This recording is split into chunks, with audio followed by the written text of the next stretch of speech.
and welcome to the Sunday meditation at the Light Institute of Galisteo and the Sanctuary of Light. For those of you who are joining us for the first time, we divide our meditation into 3 parts. In the first part, we ask our divine higher self, which is really the essence of our soul energy, to take a form, any form, and we draw that form into our body and we sit in meditation with our higher selves. And I'll make a little Om sound so you can push the button on your apparatus and meditate for as long as you like. In the second part of the meditation, we draw white light in through the top of our head, down into our solar plexus. This is the center of our emotional body. And from there we laser the white light out across our planet. So we're really giving an uplifting energy and up into the cosmos. And we do this with our breath. Through this part, we only breathe in to our nose as we draw the white light in, and as we exhale, we laser it out across the planet and back up into the cosmos. And just doing that will slow your brain into a beautiful meditative state. In the third part of the meditation, we pick a situation or something that's happening in the world, and we send our uplifted, peaceful, meditative energy out to that. And it changes every week. This week, our focus is birthing, because I'm focused on birthing right now. People around me are birthing. But I realize that our whole planet is birthing. We are birthing new nations, new leaders, new children. In every way, nature and humans and divine and cosmic energies are evolving, and that's a kind of birthing process, going from one level of consciousness or reality to another that amplifies the one that we're in at this moment. And so let us give energy to all the birthing. For you, when I ask this part of the meditation, you might think of a person or all women, or you might think of the birthing in the sea or the planting of plants. It may come from anywhere within you. And we're going to ask what frequency of light they need to have this birthing process that we're all in politically, religiously, physically, emotionally, and spiritually. We're all birthing. That we can support that through the power of light.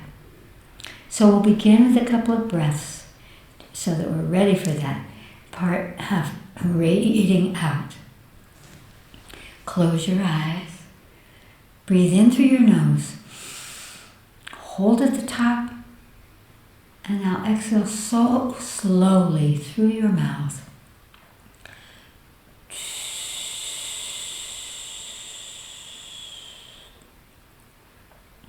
Breathe in through your nose, hold at the top, and exhale so slowly, relaxing your brain into meditation.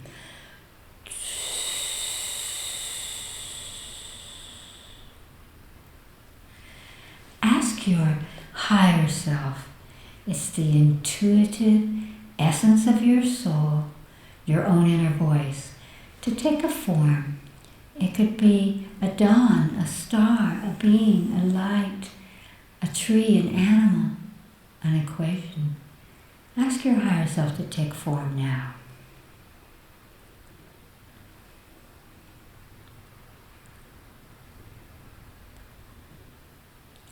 Ask your higher self to touch the place in your body where you are holding your divine essence at this moment. Could be anywhere in your body. Just ask your higher self to touch it so that you focus there. And when you imagine that touch someplace in your body, focus there and breathe in and out through that place. Opening it, and now draw your higher self into your body through that place of your divine essence and sit in meditation.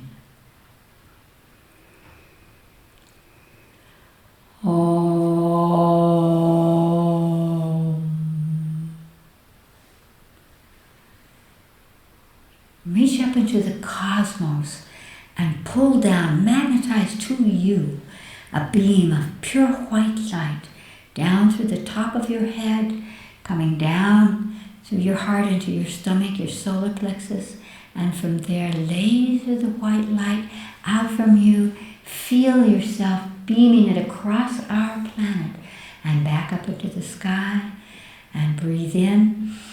As you breathe in, draw the light in. As you exhale, laser it out across the planet and forward.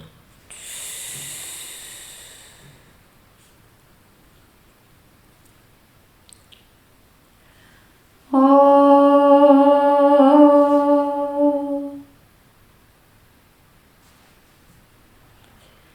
Ask your higher self to show you how to focus on birthing. You might imagine women across the planet birthing, or kitties, or animals, or plants growing, or the fish in the sea, whatever. But the energy, or political birthing of new nations, of new concepts, of new cultures, in any way that it comes to you, the energy of birthing, which means bringing forth something new that will grow and change what is. So see what you get. Bring it into your mind's eye.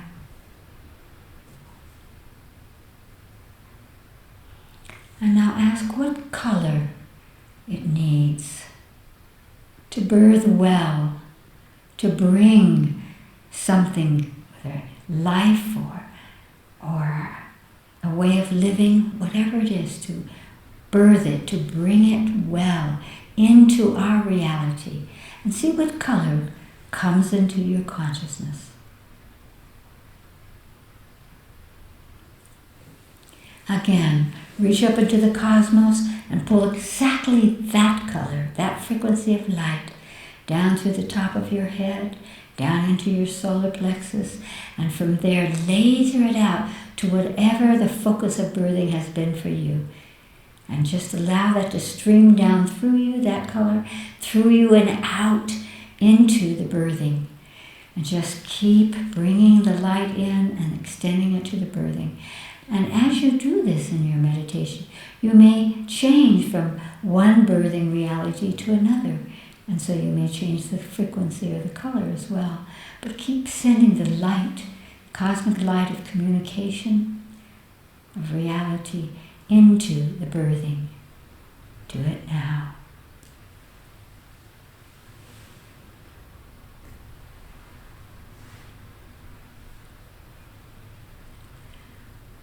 Oh.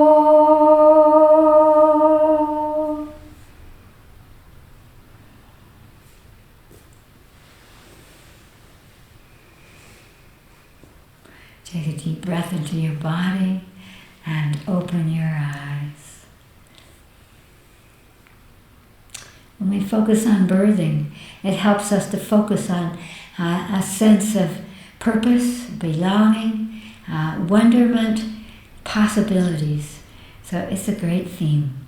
You could do it even after your meditation. Look around in your world and notice what is birthing around you on all levels. We have a second part of our meditation. It's called knowing. And people from around the world each week send in questions that they would like for us to focus upon in order to uplift ourselves, illuminate ourselves, and all of those who are participating in. So Allison will tell us the questions that have come today. Allison? The first question is from Fort Worth, Texas, Good. in the U.S.A. Yes. I would like to ask Chris Griscom how to find inspiration and motivation to keep going when we feel no support from the people around us. Oh, everyone feels that way from early childhood somewhere and sometime through their whole lives, that no one is listening, that no one recognizes their presence. And so you've asked a question that's really valuable to many people. And what I would answer to that question would be to move your attention off of no one is supporting you to how you support you, because that's what makes the difference. Other people see in you a reflection of themselves. They may be wondering why you're not supporting them. And so one of the first ways I would recommend would be, actually two ways. One is to extend an energy to them so that you're kind of releasing them from the role of, are you supporting me or not? And then really look inside yourself and ask, where am I holding the strength, the courage, the wisdom to support myself? To know that the others around me are not there because I need them, but because they are there to be a part of my evolution and my opportunity to support them as well. When we support others, they find the way, the language of supporting you. They may be supporting you in ways that you didn't know were gestures of support. So if you turn it around and first perhaps go inside and where am I holding? Let's all do this because everyone needs it. Close your eyes and ask your body where it's holding the power of supporting the self, of feeling strong inside you, powerful enough to take care of what belongs to you. So just imagine a place in your body that's holding that energy. And bring your conscious awareness into that place. Feel its vibration of strength or expansion or courage or lightness.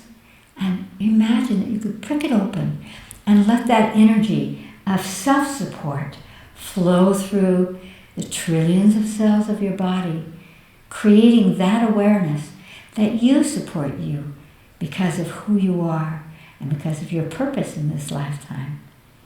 And feel that energy, the power of supporting the self, flow through you, dissolving away your doubt, dissolving away your self-criticism, and replacing those energies with a sense of, I am strong.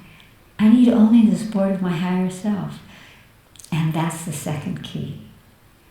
Again, feel as you did a moment ago in our meditative practice, feel your higher self guiding your life.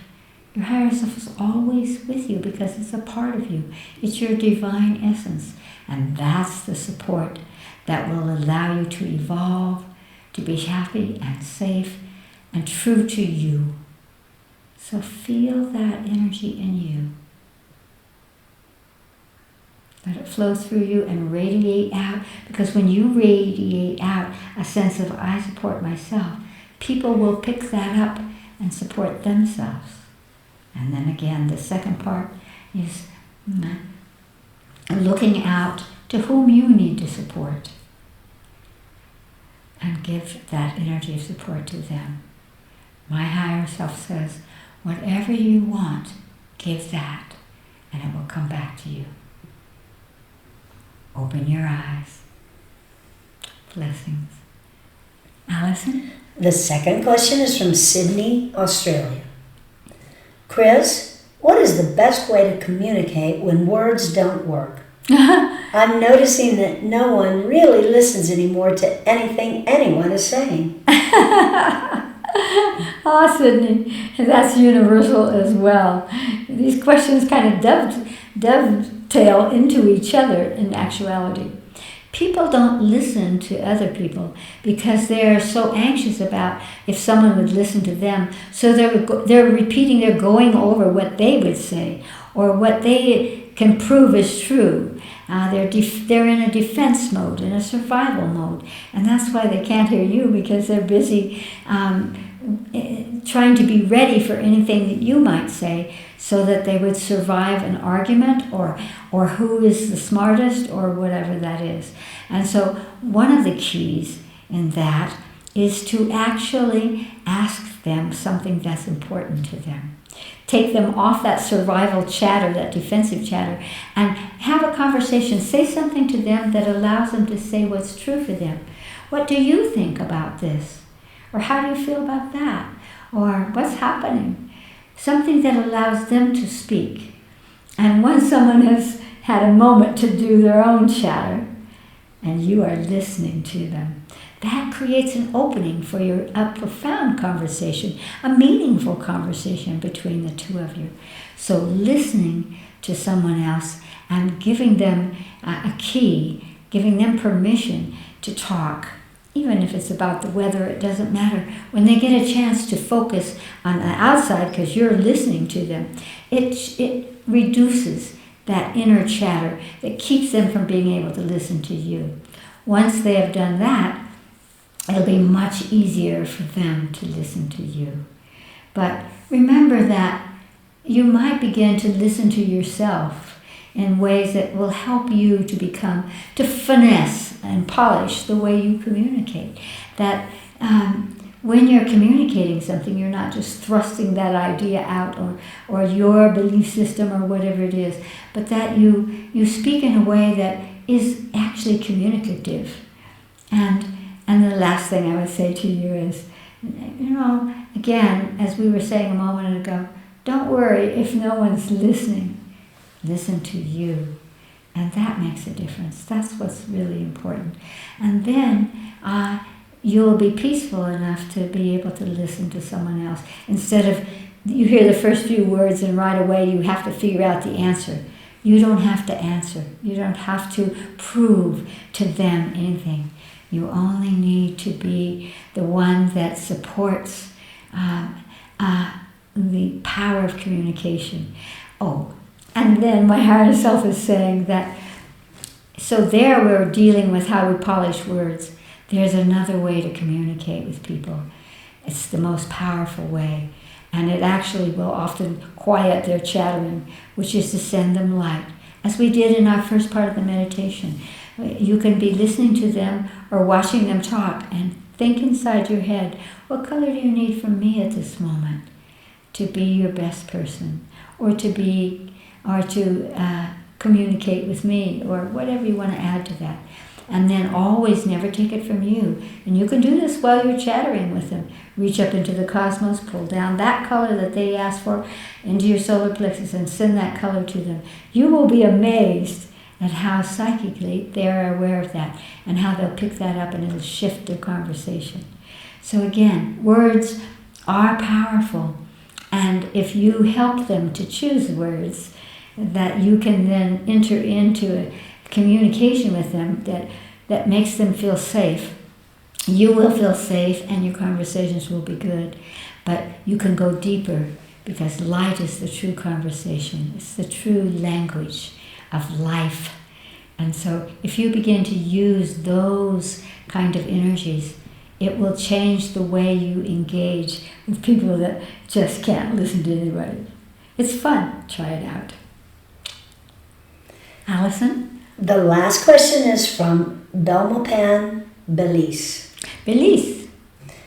Dear Chris Griscom, please discuss how we can live without having dying loom over us.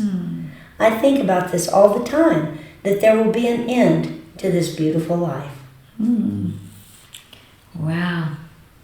Thank you for that question, because it's so important for us to be able to move from the fear of death and losing to the moment of gratitude for the life that we have. And I tickle myself with a little smile to you to say, you cannot imagine how many lives you have had. And so leaving this lifetime, and people wonder about this, and my higher self would answer you this way. You'll be going home to the light. You'll be going home to more love than you've ever felt. And I would like to remind you, in case you don't know this about me, I've had 6 near-death experiences in this lifetime where I have crossed over in different dimensions, in different ways of violence or disease or whatever in this lifetime. And I can tell you that you don't need to worry about what happens after you pass.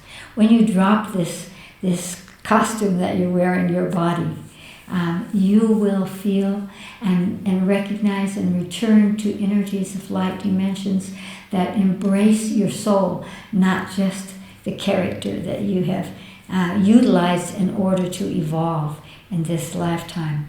So I would recommend that you begin to practice focusing on your life.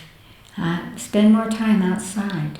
Spend time feeling and allowing that happiness of how grateful we can all be. Not the fluff of I should be grateful, but actually, like a child, the fun of looking around and saying, oh, I love that. I love the trees around my house. For example, I love the smell of the eucalyptus in Australia.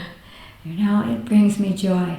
And so look around and say to yourself, show me, body, show me higher self, what brings me joy and safety and happiness now. And show me how to build on that. That's the adventure of life. Yes, you will leave it. And one of the things that is important to me that I would like to pass to you, that my higher self is saying as part of my purpose, is to show us all how to pass from life with grace, to not be afraid of leaving this beautiful life, either by accident or disease or old age, but rather as a fully conscious being, that when it's your time, you know that, and you can just slip out. This is the beauty, I would say. Oh, and of course, the most important thing I would say is that here at the Light Institute, we use incarnational work to look at all the, not all, but many lifetimes you've had and all the ways that you've passed from your body. And here you are again. So that in this lifetime, through the repertoire that you have of grace of passing from your body and a sense of moving into going home to the light, that will allow you to release your fear. So I would say, and you can do it through Zoom, the Light Institute has a beautiful way of releasing fear of death and amplifying the gift of life. That is a wonderful way to simply, effortlessly shift our consciousness. You can do it. Great love to each and all of you. Thank you for your questions.